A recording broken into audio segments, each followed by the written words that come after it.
S learning platform की team की ओर से मैं आप सभी का स्वागत करता हूं आज के इस वीडियो लेक्चर में। आज के इस वीडियो में हम देखेंगे प्रॉब्लम्स ऑन ट्रेन्स का पार्ट 2। पार्ट 1 मैंने आपको पिछले वीडियो में कराया है। अगर आपने वो वीडियो नहीं देखा है तो उस वीडियो को ज़रूर देखिए, क्योंकि उसमें मैंने पूरे बेसिक्स को बताया है कि किस तरीके से हम ट्रेन के प्रॉब्लम्स को हैंडल करते हैं, जिससे हमारा क्वेश्चंस बहुत ही ईजिली सॉल्व होता है।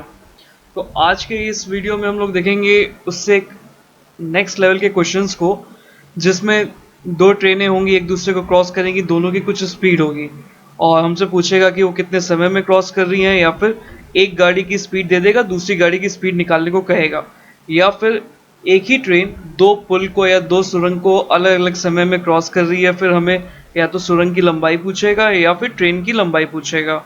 और हम लोग सीखेंगे कि किस प्रकार से हम जब दो ट्रेनें विपरीत दिशाओं से आती हैं तो हम उनके स्पीड को क्यों जोड़ते हैं, और जब सेम ही डायरेक्शन में चलती है तो हम उनके स्पीड को क्यों घटाते हैं। पिछले वीडियो में मैंने आपको बताया था कि जब ट्रेन किसी प्लेटफॉर्म को क्रॉस करेगी तो जो डिस्टेंस ट्रेवल करेगी वो ट्रेन की खुद की लंबाई प्लस प्लेटफॉर्म की लंबाई होगी, या जब ट्रेन किसी एक ऐसी चीज़ को क्रॉस करेगी, चाहे वो खंबा हुआ चाहे वो पोल हुआ, जिसकी चौड़ाई ट्रेन के सापेक्ष बहुत ही कम है, तो उस केस में हम बस जो डिस्टेंस होगा वो ट्रेन की लंबाई को बराबर होगा। और इसी प्रकार से आज के वीडियो में हम कुछ कंसेप्ट सीखेंगे, और ये सारे वीडियोस मैं आपको बिना किसी ट्रिक के करा रहा हूँ। स्टूडेंट्स में ट्रिक की डिमांड बहुत ज़्यादा होती है, लेकिन मेरा विश्वास ट्रिक्स पे नहीं है, क्योंकि आपको ट्रिक्स को याद करने के लिए भी कुछ निमोनिक्स या फिर ट्रिक्स, दूसरे ट्रिक्स अपनाने होंगे, कुछ फॉर्मूलेज याद करने होंगे, तो जो आपका लॉन्ग टर्म में आपको फ़ायदा नहीं करेगा। वो आपको, अगर आप उनको सही समय पे हर समय याद नहीं करेंगे तो आप भूल जाएंगे, लेकिन कंसेप्ट आप एक बार सीख लेंगे तो आपको एग्ज़ाम तक या एग्ज़ाम के बाद भी, आप कुछ समय बाद भी प्रैक्टिस करेंगे तो आपको कंसेप्ट से वो सारे सवाल आपके ईजिली सॉल्व होने लगेंगे। देखिए, ट्रिक विक कुछ होता नहीं है, ट्रिक भी एक पैटर्न को ही अंत में सॉल्व करके निकाल लिया जाता है। लेकिन ट्रिक के साथ प्रॉब्लम यह है कि क्वेश्चन में हल्का सा भी ट्विस्ट हुआ, क्योंकि ट्रिक्स जो होते हैं वो एक सेट पैटर्न पे होते हैं कि अगर ये क्वेश्चन है तो इसलिए फला ट्रिक होगी, दूसरे टाइप का क्वेश्चन है तो उसके लिए दूसरी ट्रिक होगी। लेकिन अगर वो क्वेश्चन में ट्विस्ट कर दिया, कुछ चेंज कर दिया, या दो कंसेप्ट को एक ही क्वेश्चन में मिला दिया, तो आप फंस जाएंगे। तो इसीलिए मेरा शुरू से विश्वास ट्रिक्स पे नहीं है। पहले आप कंसेप्ट सीखिए और कंसेप्ट के आधार पे ही सारे क्वेश्चंस को सॉल्व करने का सीखिए। मैं आपको सारे क्वेश्चंस करा रहा हूँ, तो ये एग्जाम ओरिएंटेड क्वेश्चंस हैं। आप एक कोई भी प्रैक्टिस बुक पकड़िए और सारे ए से लेके जेड तक जितने भी क्वेश्चंस दिए हैं आप उन्हें सॉल्व करिए, क्योंकि मैं आपको सारे वैरायटी कवर करा रहा हूँ। आप एक बार समझ जाएंगे तो फिर जब आप क्वेश्चंस लगाएंगे तो आपको एक सुखद अनुभव होगा। तो आइए शुरुआत करते हैं आज के इस वीडियो को।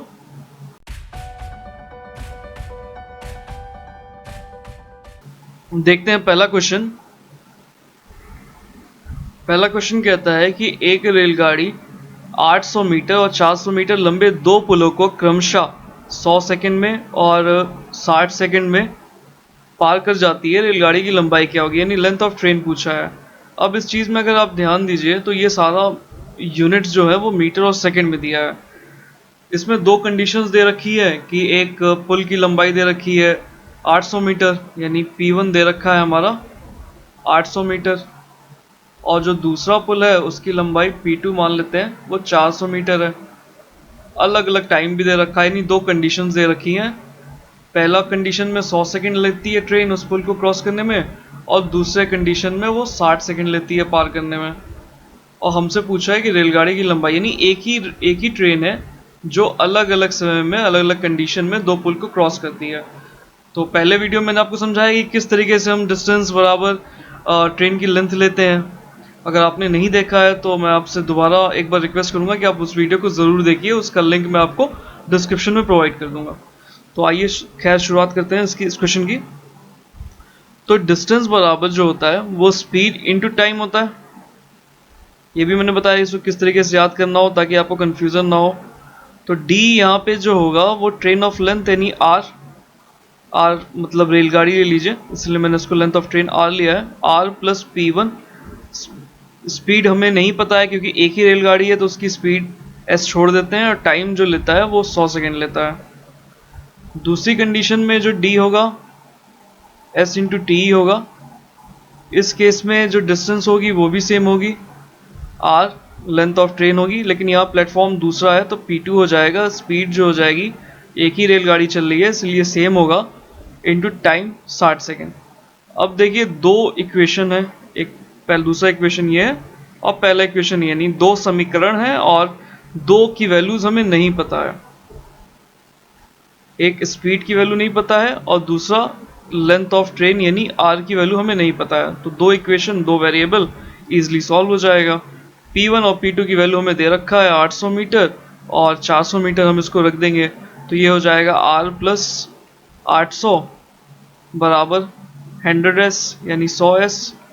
और दूसरी इक्वेशन आ जाएगी R प्लस 400, P2 की वैल्यू 400 दिया है, यहाँ 400 रख देंगे तो R प्लस 400 बराबर ये 60s है।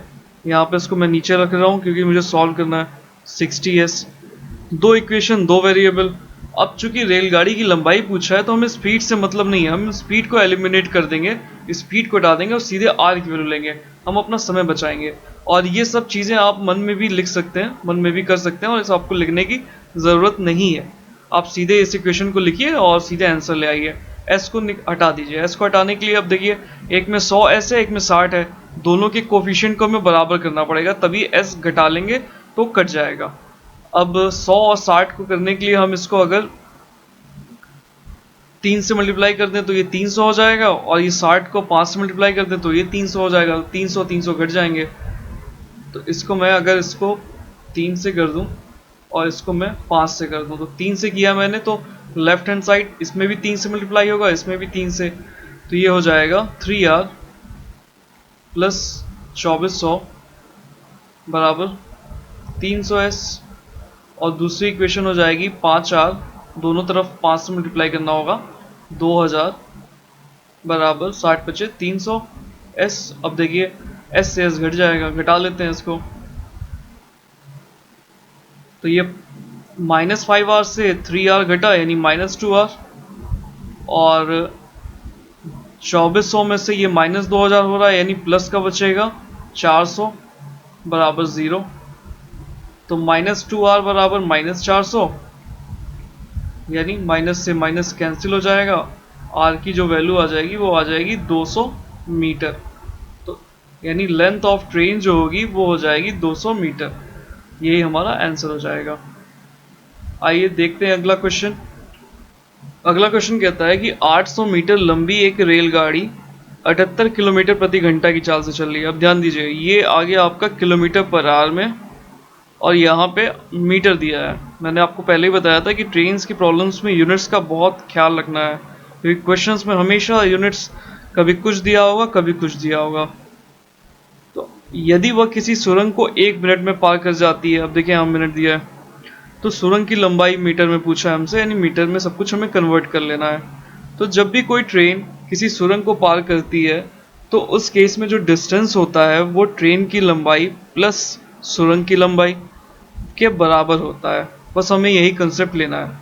तो डिस्टेंस जो हो जाएगा हमारा लेंथ ऑफ ट्रेन यानी length of railway R plus सुरंग की लेंथ, ये लेना है। आर जो है यहाँ पे लेंथ ऑफ ट्रेन है। अब लेंथ ऑफ ट्रेन ये आर दे रखा है 800 मीटर, सुरंग की लंबाई हमसे पूछा है तो उसको एस मान लेते हैं, यानी डिस्टेंस हमारा आ गया। टाइम दे रखा है 1 मिनट, उसका यानी 60 सेकेंड हो जाएगा। ये सब आप मत लिखा करिए क्योंकि आपको सब लिखने की ज़रूरत नहीं है, आप सीधे इक्वेशन लिख के वैल्यूज पुट कर दीजिए। मैं आपको समझाने के लिए सारी चीज़ें लिख रहा हूँ। और जो स्पीड दे रखी है वो दे रखी है 78 किलोमीटर प्रति घंटा, यानी मीटर पर सेकेंड से करेंगे तो 5/18 से मल्टीप्लाई कर लेंगे, यानी किलोमीटर प्रति घंटा से हम मीटर पर सेकंड में जा रहे हैं, यानी बड़े से छोटे में जा रहे हैं तो छोटे वैल्यू से मल्टीप्लाई करेंगे। 5/18 से कर लिया, इसको थोड़ा सॉल्व कर लेते हैं। 6×3 = 18 और 13×6 = 78 होता है, यानी ये 65/3 आ गया। इसको ऐसे ही रहने देते हैं। अब distance is equal to speed into time का फॉर्मूला लगाते हैं। सारी वैल्यूज हमें दी हुई है, बस निकल जाएगा। ये सुरंग है, अगर स्पीड से ना कंफ्यूज हुई है तो मैं SU लिख दे रहा हूँ सुरंग के लिए। तो ये distance is equal to speed into time, distance हमारा हो जाएगा 800 प्लस सुरंग, और ये स्पीड जो है हमारी 65/3 हो जाएगी। और टाइम हमारा 60 हो जाएगा। अब सारी यूनिट मीटर पर सेकेंड में चल रही हैं, तो हम इजीली कैलकुलेट कर सकते हैं। ये 3 से 60 20 में चला जाएगा और 65 दूनी 130 होता है, यानी ये 1300 हो जाएगा। 130 और 0 लग गया 1300।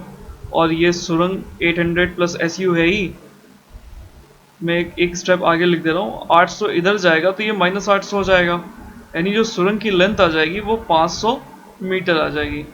यही हमारा आंसर हो जाएगा कि जो लेंथ ऑफ सुरंग है वो 500 मीटर हो जाएगा। ये आंसर हो जाएगा। आइए अगला क्वेश्चन देखते हैं। एक रेलगाड़ी एक समान चाल से चलते हुए 300 मीटर तथा 240 मीटर लंबाई वाले पुलों को क्रमशः 21 सेकंड और 18 सेकंड में पार करती है, तो रेलगाड़ी की चाल पूछा है किलोमीटर पर आवर में। ये सेम क्वेश्चन है जैसा मैंने आपको ये पहला क्वेश्चन कराया था कि एक रेलगाड़ी 800 और 400 मीटर दो पुल दे रखा था और टाइम दे रखा था। इस केस में रेलगाड़ी की लंबाई पूछा था और इस केस में जो पूछा है वो पूछा है उसकी चाल। तो बस मैं आपको ये प्रैक्टिस के लिए करा रहा हूँ। सेम कंसेप्ट रहेगा कि पहले केस में जो टाइम ले रही है वो 21 सेकंड ले रही है और दूसरी कंडीशन जो है उस कंडीशन में टाइम जो है वो 18 सेकंड ले रही है। और चूंकि एक ही रेलगाड़ी है तो दोनों के केस में जो डिस्टेंस हो जाएगी वो r दोनों में सेम रहेगी, लेंथ ऑफ ट्रेन, लेकिन एक बार वो 300 मीटर हो जाएगी पहला पुल, और इस केस में जो डिस्टेंस हो जाएगा वो r प्लस जो दूसरा पुल की लंबाई है 240 हो जाएगा। हमसे चाल पूछा है यानी स्पीड हमें निकालना है। दोनों ही केस में स्पीड सेम रहेगा क्योंकि एक ही ट्रेन की बात कर रहा है, स्पीड निकालना है हमें। तो अगर हम distance equal to speed into time formula लगाएं दोनों केस के लिए, तो इस केस में डिस्टेंस जो हो जाएगी वो r plus 300 is equal to speed s रहेगी और टाइम ले रही है 21 सेकेंड। दूसरे केस में लगाएं तो distance equal to speed into time दूसरे केस में भी रहेगा, स्पीड सेम रहेगा s, और इस केस में r प्लस 240 हो जाएगा डिस्टेंस, स्पीड क्योंकि एक ही ट्रेन है तो सेम रहेगी और टाइम ले रही है 18 सेकेंड। तो अगर देखिए अभी दो इक्वेशन बन गए और दो वेरिएबल हो गए हमारे पास, ये पहला इक्वेशन बन गया और ये दूसरा इक्वेशन बन गया। इस केस में हमें s निकालना है तो हम r को सीधे एलिमिनेट कर देंगे, r नहीं निकालेंगे हम। तो इसी के नीचे अगर मैं दूसरा इक्वेशन रख दूं, क्योंकि r का यहाँ पे भी कोफिशिएंट 1 है और यहाँ पे भी कोफिशिएंट 1 है, यानी ये आसानी से घट जाएगा और r एलिमिनेट हो जाएगा। तो r plus 240 is equal to ये s इंटू 18 यानी 18s ले लेता हूँ, उसको s इंटू 18 ही रख देते हैं, बस इसको घटा लेना है। r माइनस r 0 हो जाएगा, 300 में से 240 गया यानी 60 बच जाएगा, और ये 21s है और माइनस 18s यानी 21s में से 18s गया यानी 3s बचेगा।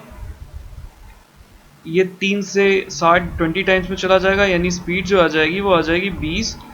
ध्यान रखिएगा मीटर पर सेकेंड, क्योंकि ये सारी चीज़ें सेकेंड में है और ये 300 जो है वो मीटर में है, यहाँ पे भी सेकेंड में है और ये 240 जो है ये मीटर में है।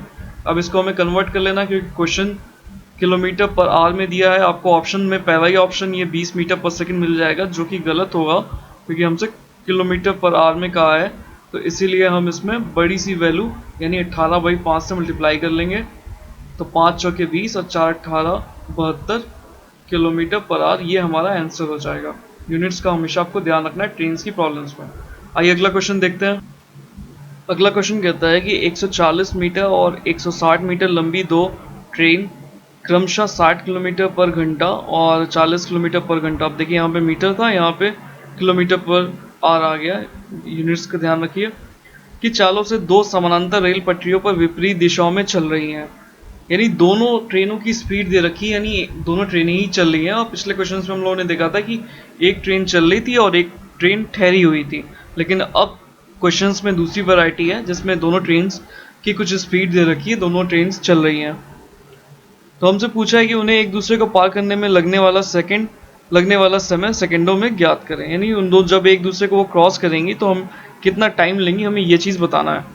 तो इसमें हम लोग एक नया कंसेप्ट सीखेंगे कि जब दो ट्रेनें चलती हैं, अगर वो सामने की दिशा से चल रही हैं और यानी विपरीत दिशा से आ रही हैं या फिर दो समानांतर रेल पटरियों पे चल रही हैं आगे पीछे या साथ साथ, तो उस केस में जो डिस्टेंस होगी वो क्या होगी। ये केस 1 है आपका और ये केस 2 है। तो उस केस में डिस्टेंस क्या होगी, डिस्टेंस के फॉर्मूले में हम क्या रखेंगे, क्या जोड़ेंगे, और स्पीड के फॉर्मूले में, यानी स्पीड उनकी कैसी होगी, मतलब कब जोड़ना है और कब घटाना है। तो पहले केस की बात करें तो डिस्टेंस जब भी दो ट्रेनें आपस में क्रॉस करेंगी तो R1 प्लस R2 डिस्टेंस होगा, मतलब दोनों ट्रेन्स की लेंथ, यानी लेंथ ऑफ ट्रेन 1, और ये R2 जो हो जाएगा वो लेंथ ऑफ ट्रेन, ये लेंथ ऑफ ट्रेन 2 हो जाएगा, ट्रेन 1, और ये हो जाएगा लेंथ ऑफ ट्रेन 2।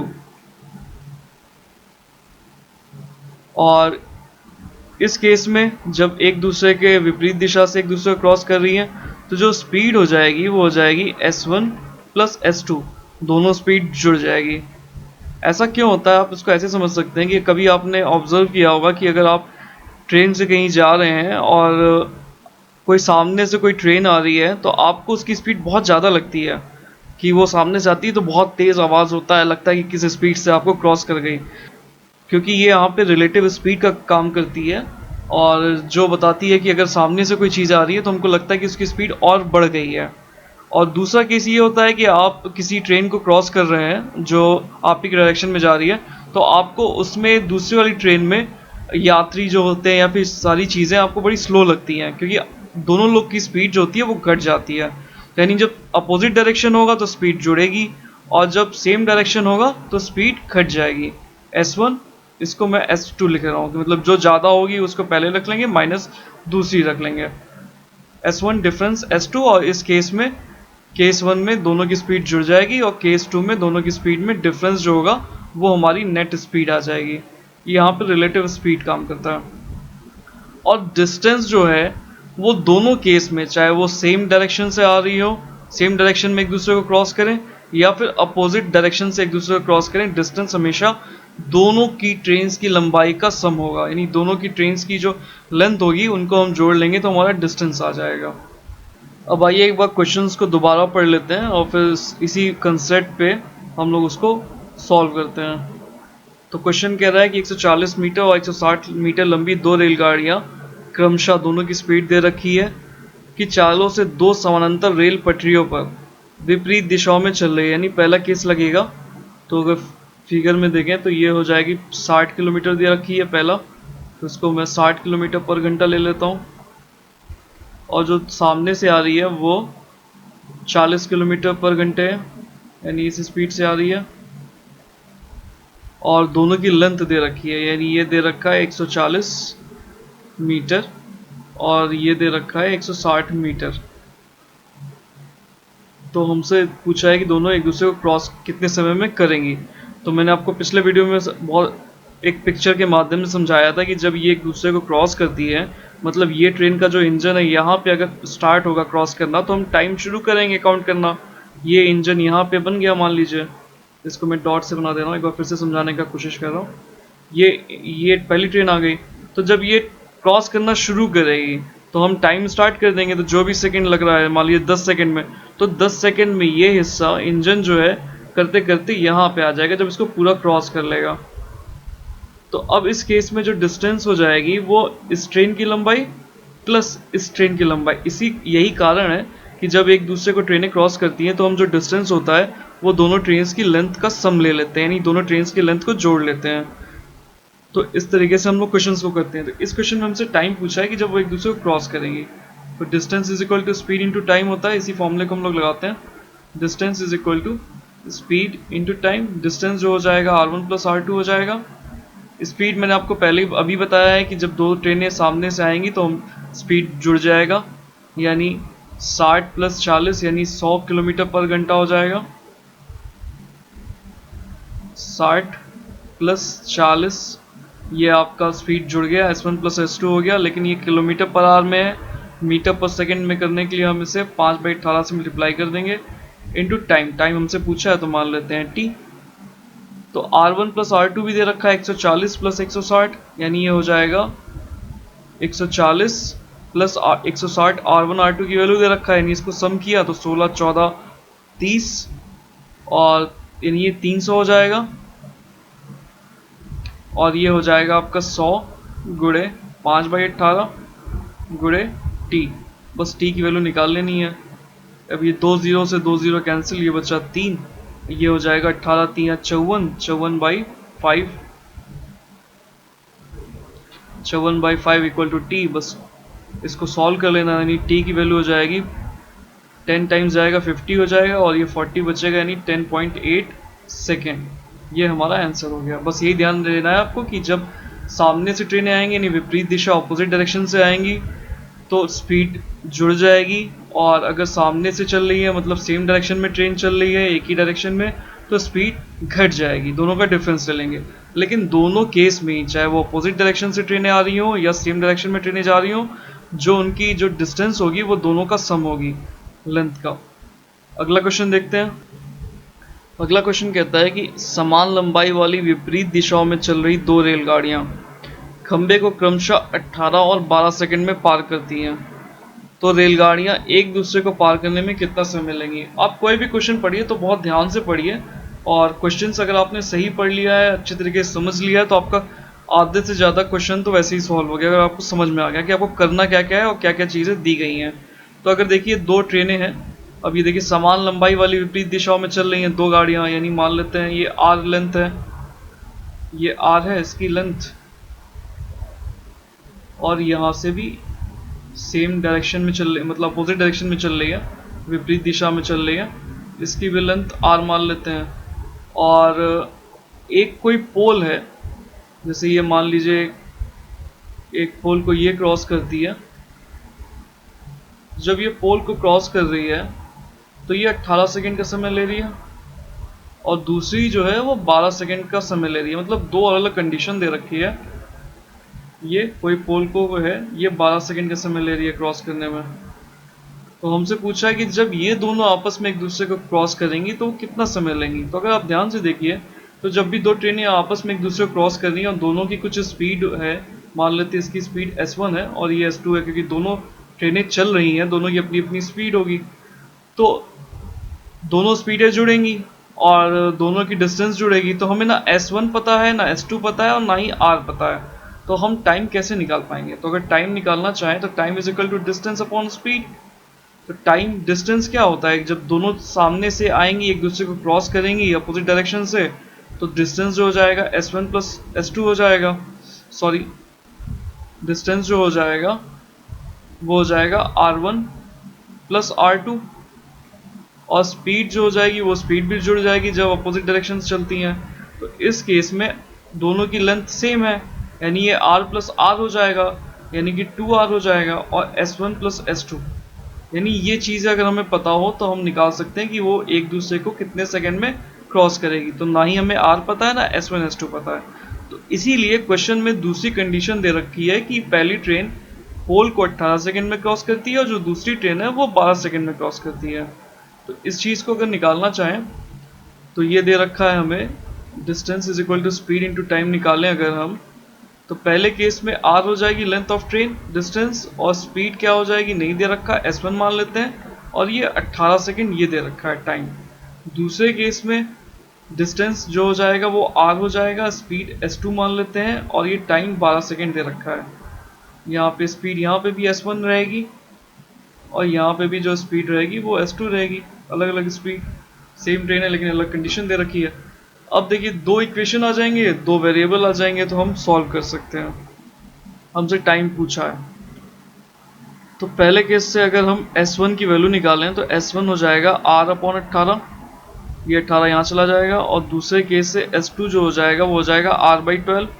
अब ये r के टर्म्स में s1 s2 रख लिया, तो यहाँ पे भी r के टर्म्स में आ जाएगा, ऊपर भी r रहेगा, तो ओवरऑल r कट जाएगा, हमारा आंसर आ जाएगा। अब यहाँ पे वैल्यू अगर रखें इसको तो ये हो जाएगा 2r, s1 की वैल्यू r/18 प्लस r/12, तो ये हो जाएगा 2r, 12 और 18 का एलसीएम हो जाएगा 36, 18 तियाँ 36 यानी 3r, और ये 12 तियाँ 36 यानी 3r, 18 दूनी 36 सॉरी 2r, और ये 12 तियाँ 36 यानी 3r, तो ये हो जाएगा 2r डिवाइडेड बाई 5r, और ये 36 नीचे बचेगा जो कि ऊपर चला जाएगा।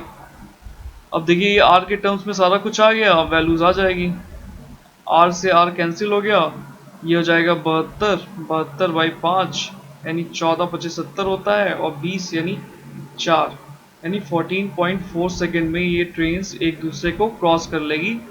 तो ना हमें स्पीड दिया था और ना ही ट्रेन की लेंथ दी थी, लेकिन जिस हिसाब से क्वेश्चंस में कंडीशंस दी हुई थी उसी कंडीशंस का यूज़ करते हुए हम लोगों ने पहले देखा कि हमें निकालना क्या है। ये हमारा अप्रोच था कि हमें निकालना क्या है। तो हमें निकालना था 2r S1 S2। अब S1 S2 की वैल्यू नहीं दी थी, लेकिन जो क्वेश्चंस में दिया हुआ था उसी को यूज़ करते हुए हमने r के टर्म्स में रख के और आसानी से आंसर पा लिया। तो इसी प्रकार से आपको भी क्वेश्चंस को टैकल करना है कि आप पहले देखिए कि आपको निकालना क्या है और फिर क्या क्या चीज़ें दी गई हैं। तो उस हिसाब से आप अपना लॉजिक लगा के क्वेश्चंस को सॉल्व कर लेंगे। एक दो बार प्रैक्टिस करेंगे आपको सारी चीज़ें काफ़ी ईजी लगने लगेंगी। आइए अगला क्वेश्चन देख। एक 150 मीटर लंबी रेलगाड़ी एक खंबे को 15 सेकंड तथा एक समान लंबाई वाली विपरीत दिशा से आती हुई रेलगाड़ी को 12 सेकंड में पार करती है। पिछले क्वेश्चंस की तरह है कि दो कंडीशन में अलग अलग कंडीशन दे रखी है और हमसे दूसरी रेलगाड़ी की चाल क्या होगी इस बारे में पूछा है। पिछले क्वेश्चन में पूछा था कि दोनों एक दूसरे को क्रॉस करने में कितना समय लगेंगे, और इसमें दूसरी गाड़ी का स्पीड पूछ लिया है। तो जिस हिसाब से क्वेश्चन दिया उस हिसाब से नोट डाउन कर लेते हैं कि आर जो होगा इस कंडीशन में 150 मीटर लंबी रेलगाड़ी है, एक खंबे को ये 15 सेकंड में पार करती है, और दूसरी एक रेलगाड़ी है लेकिन उसकी भी समान लंबाई यानी वो पहले ट्रेन के बराबर ही उसकी लेंथ है, यानी इस केस में भी आर 150 मीटर हो जाएगा। और जो ये पहली ट्रेन थी वो दूसरी ट्रेन को जिसकी लेंथ भी सेम ही थी उसको ये 12 सेकंड में पार कर जाती है, यानी यहाँ इस केस में टी 12 सेकंड में होगा। लेकिन ध्यान रखिए इस केस में दिया है कि विपरीत दिशा से आने वाली गाड़ी को क्रॉस करेगी, और इस केस में ये जो गाड़ी थी ये एक खंबे को क्रॉस कर रही है 15 सेकंड में। ये कोई खंबा है मान लीजिए, इसको 15 सेकंड में क्रॉस कर रही है, इसकी लेंथ 150 दे रखी है और दोनों की लेंथ 150 है। और ये पहली गाड़ी की स्पीड मान लेते हैं S1 होगी और दूसरी गाड़ी की स्पीड S2 होगी। ये दूसरा केस है कि पहली वाली गाड़ी दूसरी वाली ट्रेन को 12 सेकंड में क्रॉस करती है, लेकिन दोनों की लेंथ जो होती है वो बराबर होती है। यहाँ पे भी 150 है, यहाँ पे भी 150 है, यहाँ पे 150 दिया ही हुआ है। इस केस में जो है खंबे को क्रॉस कर रही है, तो इस केस में जो डिस्टेंस होगा वो हमारा ट्रेन के बराबर होगा, ट्रेन के लेंथ के। और इस केस में जो डिस्टेंस होगा वो बराबर होगा, मैं यहाँ नीचे लिख दे रहा हूँ, डिस्टेंस जो हो जाएगा वो हो जाएगा R1 प्लस R2, यानी दोनों ट्रेन्स के लेंथ का सम। और दोनों ट्रेन्स की लेंथ R दिया है यानी 150 दिया है, तो ये हो जाएगी 150 प्लस 150 यानी ये 300 मीटर दूसरे केस में डिस्टेंस हो जाएगी। स्पीड क्योंकि ये दोनों एक दूसरे को क्रॉस कर रही है, दोनों की अपनी अपनी स्पीड है, तो स्पीड जो हो जाएगी वो S1 प्लस S2 हो जाएगी। और टाइम दे रखा है हमें 12 सेकेंड। तो अगर हम स्पीड इज इक्वल टू, क्योंकि हमें स्पीड ही पूछा है, तो speed is equal to distance upon time होता है। ये हो जाएगा S1 प्लस S2 बराबर डिस्टेंस, और डिस्टेंस जो हो जाएगा वो 300 हो जाएगा, दोनों ट्रेन्स के लेंथ का सम। और टाइम दे रखा है हमें 12 सेकेंड। तो हमें S2 की वैल्यू चाहिए, दूसरे ट्रेन का चाहिए, दूसरी रेलगाड़ी की चाल पूछा है किलोमीटर पर घंटे में, तो उसके लिए S2 की वैल्यू चाहने के लिए हमें S1 की वैल्यू चाहिए। अगर S1 की वैल्यू मिल जाएगी तो हम S2 की वैल्यू निकाल लेंगे। अब S1 की वैल्यू के लिए यहाँ पे ये दे रखा है कि S1 जो है यहाँ से हम निकाल सकते हैं स्पीड बराबर डिस्टेंस अपॉन टाइम। इस केस में स्पीड क्या है, S1 है पहली केस, और डिस्टेंस कितनी होगी आपकी 150 हो जाएगी लेंथ के बराबर, क्योंकि एक खंबे को क्रॉस कर रही है और खंबे की चौड़ाई ट्रेन के मुकाबले कुछ भी नहीं होती है, इसीलिए हम खंबे के लेंथ को कंसीडर नहीं करते डिस्टेंस निकालते समय। और टाइम दे रखा है आपका 15 सेकेंड, तो स्पीड 1 आ जाएगी यहाँ पे 15 गुणे 10 यानी ये हो जाएगी 10 मीटर पर सेकेंड। बस यहाँ पे आप 10 मीटर पर सेकेंड रख दीजिए। ये S1 बराबर S1 उठा के यहाँ पे रख दीजिए 10 मीटर पर सेकेंड, S2 की वैल्यू अपने आप आ जाएगी। S2 बराबर ये 300 बाई 12, तो S2 की वैल्यू आ जाएगी 300 बाई 12 माइनस 10, यानी ये हो जाएगा 300 में से 120 जाएगा, एलसीएम ले लेंगे तो ऊपर बचेगा 120, तो 300 में से 120 गया यानी 180 डिवाइडेड बाई 12, और ये हो जाएगा 12 कम 12 और 60 यानी 15 मीटर पर सेकेंड। लेकिन हमसे क्वेश्चन में पूछा क्या है, किलोमीटर पर आवर में। तो ये हो जाएगा 15 गुणे 18/5, ये किलोमीटर पर आवर में हो गया।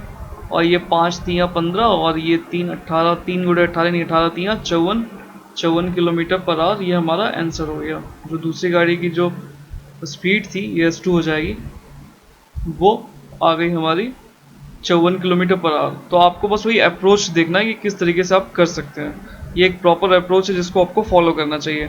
आखिरी क्वेश्चन कहता है कि 137 मीटर तथा 163 मीटर लंबाई वाली दो रेलगाड़ियां समानांतर रेल पटरियों पर एक दूसरे की ओर क्रमशः उनकी स्पीड दे रखी है 42 किलोमीटर पर घंटा तथा 48 किलोमीटर पर घंटा की चाल से चल रही है। एक दूसरे को पार करने में उन्हें कितने सेकंड का समय लगेगा, यानी टाइम निकालना है। अब ये क्वेश्चन आपको इतने क्वेश्चंस करने के बाद बहुत ही आसान लगेगा क्योंकि आपने पूरा कंसेप्ट समझ लिया है।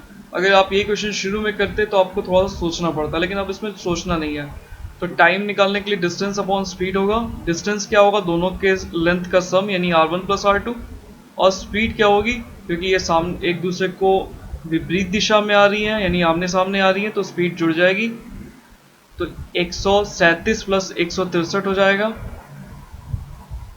ये मीटर में हो गया।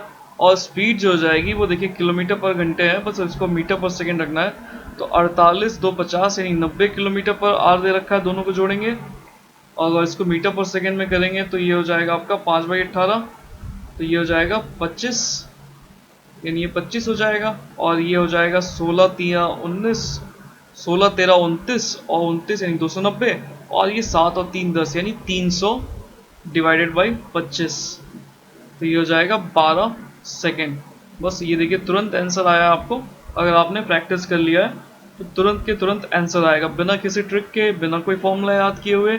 आप एक सिंपल कंसेप्ट से कोई भी क्वेश्चन में जितना भी घुमा के पूछेगा आप सारे क्वेश्चंस कर ले जाएंगे। तो आप इस वीडियोस को फॉलो करते रहिए। मैं अगला पार्ट डालूंगा जल्दी ही जिसमें मैं आपको ट्रेन की और वैरायटी कराऊंगा, और हो सकेगा तो एक और पार्ट डालूंगा, यानी टोटल 2 पार्ट अब से डालूंगा ताकि आपके ट्रेन के जितने भी कंसेप्ट हैं वो सारे क्लियर हो सकें और आप कभी भी ट्रेन की प्रॉब्लम्स को देख के घबराए नहीं और आसानी से उन्हें सॉल्व कर ले जाएं। तो आज के वीडियो को यहीं समाप्त करता हूं। Thank you.